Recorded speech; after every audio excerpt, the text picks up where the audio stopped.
రజనీ సార్‌కి ఇంకో డూప్ కావాలి. బట్ అది డైలాగ్ చేసి చూపించాలి. అట్లీ వచ్చి ఆహ్, వసీకరణ్ క్యారెక్టర్. హ్మ్. సో, ఆ వసీకరణ్ క్యారెక్టర్ ఒక రోబోలా ఆల్రెడీ ఆయన ఉంటారు. నెగెటివ్ క్యారెక్టర్ ఉంటది. హ్మ్. చిట్టి. అవును. సో, చిట్టి కాదు సారీ. హ్మ్. Negative robot. అదే రెడ్ చిప్ పెట్టిన రెడ్ తర్వాత.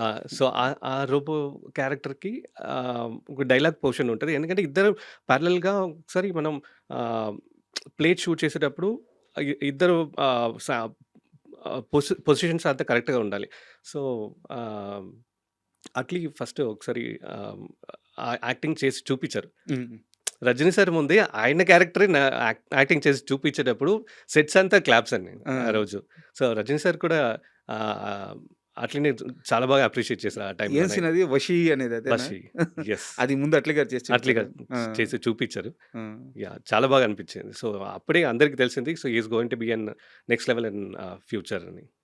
అండ్ 'రత్నవేలు' గారి దగ్గర నుంచి మీరు ఓపెన్‌గా చెప్పారు. నా గురువు ఆయన దగ్గర నుంచే నేర్చుకున్నాను. అవును. నేనొచ్చిన స్కూలే అదని జెప్పేసి. అవును.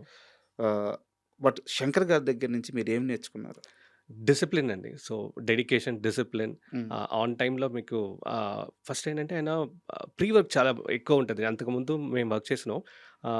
బట్ ఎవ్రీ డే మనం నెక్స్ట్ డే షూట్ ఏం చేయకపోతున్నాం అన్నది ముందు రోజే మొత్తం అందరికీ క్లారిటీ ఉంటది. ఓకే. ఈవెన్ అసిస్టెంట్స్‌కి కూడా. హ్మ్. సో, ఆహ్, ఆహ్, హ్మ్, ఆ ప్రిపరేషన్ అన్నది నేను ఫస్ట్ టైమ్ సీజీలో అంత ఇన్వాల్వ్‌మెంట్‌తో వర్క్ చేసిన ఒక సినిమా అది. హ్మ్. ఆహ్, అది టెక్నికల్లీ చాలా బ్రిలియంట్ ఫిల్మ్ ఆ టైంలో correct. CG. Correct.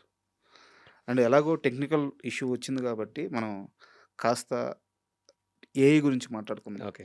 As a డీఓపీగా ఏఐని అడాప్ట్ చేసుకునే ప్రాసెస్‌లో ఇప్పటివరకు మీరు ఎంత ఎన్‌హాన్స్ అయ్యున్నారు?